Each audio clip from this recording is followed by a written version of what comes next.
السلام علیکم، کیسے ہیں آپ؟ امید ہے سب خیریت سے ہوں گے۔ میں ہوں ساجد حسن اور آپ میرا یوٹیوب اور فیس بک چینل دیکھ رہے ہیں۔ اگر آپ نے اب تک سبسکرائب نہیں کیا ہے تو ایک بار پھر آپ سے گزارش یہ ہے کہ چینل کو سبسکرائب کیجیے اور یہ ویڈیو پسند آئے تو اس کو لائک بھی کیجیے۔ سب سے پہلے بات ہوگی آج پاکستان میں گیس کے بحران کی۔ پاکستان میں گیس کا بحران جاری ہے اور سی این جی اسٹیشنز تک 2.5 مہینے کے لیے بند کیے گئے ہیں اور پاکستان میں اس بحران کو دیکھتے ہوئے لوگ پریشانی کا شکار ہیں۔ لوگوں کے گھروں میں گیس کے چولہے ٹھنڈے پڑے ہوئے ہیں اور لوگ باہر کا کھانا کھانے پر مجبور ہیں۔ اس کی اہم وجوہات کیا ہیں یہ سب آپ جانتے ہیں، لیکن اس بحران کے اوپر کس طرح قابو پایا جا سکتا ہے؟ اب بھی بہت سی چیزیں ایسی ہیں جن کی وجہ سے آپ عمل درآمد کر کے اس بحران کے اوپر قابو پا سکتے ہیں اور آنے والے دنوں میں اس کے اثرات بہت زیادہ ہو سکتے ہیں۔ اس کو کم کرنے کے لیے یا اس کو ختم کرنے کے لیے کون کون سے ایسے ذرائع ہیں جن کو آپ یوز کر سکتے ہیں؟ خاص طور پر پاکستان کی حکومت تو اس بحران پر قابو پا سکتی ہے اور اس سے عوامی مسائل بھی کم ہوں گے۔ سب سے پہلے میں بات کروں گا پاک ایران گیس پائپ لائن منصوبے کی۔ 2009 میں سابق صدر آصف علی زرداری کے دور میں اس منصوبے کا سنگ بنیاد رکھا گیا اور اس منصوبے کے کچھ خد و خال کے بارے میں آپ کو بتا دوں تاکہ آپ کو یہ پتہ چل سکے کہ یہ کتنی اہمیت کا منصوبہ تھا جو اب تک سرد خانے کی نظر ہوا ہے۔ پاک ایران گیس پائپ لائن منصوبہ، اس منصوبے کو آگے بڑھانے پر بہت کم توجہ دی گئی۔ معیاری منصوبہ توانائی کی جغرافیائی سیاست اور جنوبی ایشیا کے مستقبل کے ساتھ ساتھ خلیج فارس میں ایران کی بالادستی قائم کر دیتا۔ اس بالادستی سے امریکہ ناخوش تھا اور شروع دن سے اس منصوبے کو روکنے کی کوشش کی اور امریکہ اس میں کامیاب بھی رہا۔ امریکہ کے لیے یہ منصوبہ ایک دھچکے سے کم نہیں تھا، مگر شروع میں امریکہ نے اس پر کسی قسم کا رد عمل نہیں دیا۔ معاہدے پر دستخط ہوئے اور پائپ میں گیس چلانے کے منصوبے پر سال گزرتے رہے مگر اس میں اب تک گیس نہ چل سکی۔ بلوچستان جہاں اس پائپ لائن کا بڑا حصہ گزرنا تھا، یہ صوبہ اس وقت کے زمانے میں اور اب بھی ہم کہہ سکتے ہیں کہ غریب ترین ہے، اور جس زمانے میں یہ پائپ لائن منصوبہ شروع ہوا اس زمانے میں آج کی بنسبت کافی پرامن صوبہ ہوا کرتا تھا صوبہ بلوچستان۔ اس کے بعد بلوچ ملیشیاؤں کا یہ میدان جنگ بن گیا، کیونکہ کچھ ایسے عناصر ہیں جس کے اوپر میں بعد میں روشنی ڈالوں گا کہ کس وجہ سے یہ بلوچ ملیشیا جو ہیں وہ حرکت میں آئے اور کن کا انہوں نے ساتھ دیا۔ ان کے ساتھ ساتھ طالبان اور القاعدہ کے وہ ارکان جو ایران پائپ لائن منصوبے کو سبوتاش کرنے میں اہم کردار ادا کر رہے تھے، وہ بھی ان ملیشیاؤں کے ساتھ مل گئے اور اس منصوبے کی تعمیر میں مسلسل تاخیر ہوتی رہی اور 2009 سے لے کر اب تک یہ منصوبہ تاخیر کا شکار ہو رہا ہے۔ اس منصوبے کو نقصان پہنچانے میں ایک سوچ پاکستان کی حکومت سے نفرت کے علاوہ سب سے بڑی وجہ یہ تھی کہ ایران سے نفرت اس کی ایک بڑی وجہ سامنے آئی، کیونکہ ایران کی بالادستی کسی بھی طرح قائم کرنے سے روکنا تھا اور اس میں بلوچ ملیشیاؤں، القاعدہ اور طالبان نے کس کا ساتھ دیا، کس کی مدد کی، یہ آپ اب تک بخوبی جان چکے ہوں گے۔ ان مخالف گروپوں کے لیے کھلے عام امریکی حمایت کا تصور بھی نہیں کیا جا سکتا، کیونکہ کوئی بھی تعاون خفیہ یا ظاہر تعلقات کو متاثر کر سکتا تھا۔ تو امریکہ کے بارے میں کہا جا سکتا ہے کہ اس نے پس پردہ رہتے ہوئے ان کی مدد کی اور اس منصوبے کو سبوتاش کرنے میں اہم کردار ادا کیا۔ یہ منصوبہ جو بعد میں بھارت تک توسیع حاصل کرتا، بھارت اس منصوبے میں شامل ہونے اور اپنے توانائی کے مستقبل کو اپنے غیر مستحکم پڑوسیوں کے ہاتھوں سونپنے سے اب تک ہچکچا رہا ہے۔ دونوں ممالک کے تعلقات یعنی پاکستان اور بھارت کے تعلقات میں اتار چڑھاؤ بھی اس کی وجہ بنے اور کئی ایسے واقعات ہیں جن کی وجہ سے پاکستان اور انڈیا کے تعلقات میں جو ہیں وہ درار پڑتی رہی اور دونوں حکومتوں کی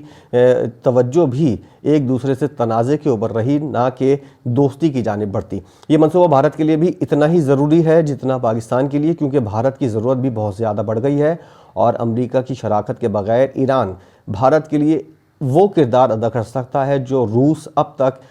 یورپ کے لیے ادا کرتا رہا ہے۔ یورپ کی گیس کی پیداوار جو ہے اور گیس کی طلب کو کافی حد تک روس جو ہے وہ پورا کرتا ہے اور ایران جو ہے وہ پاکستان اور بھارت کو لے کر اس طرح کی ضروریات کو پورا کرنے میں اہم کردار ادا کر سکتا ہے۔ تو اس طرح یہ بات واضح طور پر سامنے آ جاتی ہے کہ امریکہ نے پس پردہ رہتے ہوئے کس طرح کردار ادا کیا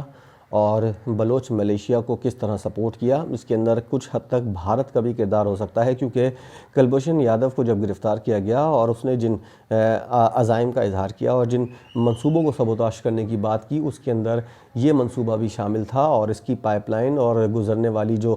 دیگر چیزیں ہیں ان کو سبوتاش کرنے میں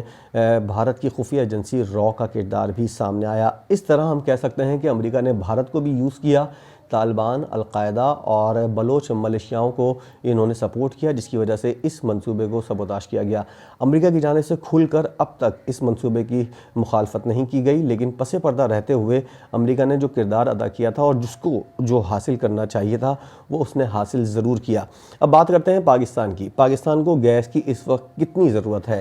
آپ، میں، سب، پورا پاکستان اس سے متاثر ہے۔ خیبر سے لے کر کراچی تک پورے صوبے کے اندر گیس نہیں ہے، اور اس کی طلب کو پورا کرنے کے لیے پاکستان کی حکومت جو ہے جو کردار ادا کر سکتی ہے وہ کر رہی ہے۔ خاص طور پر باہر سے LNG کی درآمد کا سلسلہ بھی شروع ہو گیا ہے، اور اس کمی کو پورا کرنے میں LNG کی درآمد جو ہے وہ بھی اہم کردار ادا نہیں کر رہی۔ اب تک پاکستان کی طلب کو پورا نہیں کیا جا رہا، جس کی وجہ سے ہم دیکھ رہے ہیں کہ گھر کے اندر گیس کا بحران ہے اور گھروں کے چولہے ٹھنڈے پڑے ہوئے ہیں۔ CNG سیکٹر کو اس سے شدید نقصان پہنچا ہے، اور اگر یہ منصوبہ مکمل ہو جاتا تو پاکستان اور بھارت کی گیس کی ضروریات جو ہیں ان کو پورا کیا جا سکتا تھا۔ ایران کی جانب سے اگر بات کی جائے تو ایران تک یہ گیس پائپ لائن منصوبہ جو ہے وہ ایران کی حد تک مکمل ہو گیا ہے، لیکن پاکستان کی جانب سے آپ کہہ سکتے ہیں کہ ایک دباؤ تھا، خفیہ دباؤ، جس کو ظاہر نہیں کیا گیا، اور پاکستان کی حکومت پر ایک دباؤ تھا جس کی وجہ سے پاکستان نے اس کے اندر اہم اور فعال کردار ادا نہیں کیا۔ اس کی دو وجوہات ہو سکتی ہیں۔ ایک تو پاکستان کی جو پیسے کی کمی ہے، اس منصوبے کے اندر جتنے پیسے لگتے اتنے پیسے پاکستان کے پاس نہیں تھے، اور ملک چلانے کے لیے جب پیسے نہ ہوں تو آپ اس طرح کے منصوبے کے اندر انویسٹمنٹ نہیں کر سکتے۔ ایک طرح سے ہم کہہ سکتے ہیں کہ پاکستان کو گھیرنے کی کوشش کی، پاکستان کو IMF کے چکر میں الجھایا گیا، اور پاکستان کو خود کفیل اور خود مختار ہونے سے روکا گیا۔ اس کے اندر پاکستان کی حکومتوں کو بھی کافی کردار ہو سکتا ہے، جس کے اندر وزیر اعظم عمران خان بارہا متعدد دفعہ اس بات کا اظہار کر چکے ہیں کہ پچھلی حکومتیں جو تھیں ان کو پاکستان کے مستقبل اور پاکستان کی ضروریات کے علاوہ ڈالرز کے اندر انٹرسٹ زیادہ تھا، جس کی وجہ سے پاکستان اس حد تک پاکستان کے اندر پریشانیاں ہیں، اور پاکستان کے اندر جو مشکلات ہیں اس میں پچھلی حکومتوں کا ہاتھ ہے۔ بہرحال یہ سیاسی بیان بھی ہو سکتا ہے، لیکن اس کی حقیقت سے ہم انکار نہیں کر سکتے تھے کہ پچھلی حکومتیں اگر سنجیدگی کا مظاہرہ کرتیں، اور جیسا کہ ہم کہہ سکتے ہیں کہ بھٹو صاحب نے ایٹمی پروگرام شروع کرنے کے لیے جس طرح جان توڑ محنت کی، اور اس کے بعد ضیاء الحق صاحب نے اس منصوبے کو آگے بڑھایا، تو اس کے بعد پاکستان ایٹمی طاقت بھی بنا، تو اس منصوبے کو بھی اگر پاکستان سنجیدگی سے لے تو پاکستان کے گیس کے مسائل جو ہیں وہ حل ہو سکتے ہیں۔ پاکستان کو یہ بھی چاہیے کہ جس طرح کے حالات بلوچستان میں ہیں ان کو کنٹرول کرنے کے لیے کوئی دوسرا طریقہ اختیار کرے، جس طرح پاکستان اب تک ان حالات کو کنٹرول کرنے میں کی کوشش کر رہا ہے، اس میں پاکستان مسلسل ناکام رہا ہے۔ پاکستان کو اگر اپنی گیس کی ضروریات کو پورا کرنا ہے اور ان مسائل سے باہر نکلنا ہے تو سنجیدگی سے ان تمام چیزوں کے اوپر عمل کرنا ہوگا۔ جس طرح Pakistan Iran gas pipeline منصوبہ ہے، یہ مکمل طور پر ابھی ختم نہیں ہوا ہے، لیکن اس کے ختم ہونے کے چانسز جو ہیں وہ دن بدن بڑھتے جا رہے ہیں۔ ایران کی حکومت جو ہے اس سے باضابطہ طور پر پاکستان بات کرے اور اپنی گیس کے مسائل جو ہیں وہ پاکستان حل کرے، اور جس طرح پاکستان اور امریکہ کے اس وقت تعلقات ہیں، اور پاکستان جس طرح چین کے گروپ میں ہم کہہ سکتے ہیں کہ شامل ہو چکا ہے باضابطہ طور پر، تو پاکستان کو اس چیز کی پرواہ کیے بغیر اپنی ضروریات کو پورا کرنے کے لیے، اس لیے ہم کہتے ہیں کہ ممالک کو اپنی ضروریات کے تحت دوسرے ممالک سے تعلقات قائم کرنے چاہیے، اور آنے والے دنوں میں اگر پاکستان کو اس گیس کے بحران سے نکلنا ہے اور بچنا ہے اور اپنے ملک کو ترقی دینی ہے تو حکومت کو یہ کردار ادا کرنا ہوگا کہ وہ آگے بڑھے اور اس مسئلے کو حل کرے تاکہ پاکستان گیس کے بحران سے باہر نکل سکے۔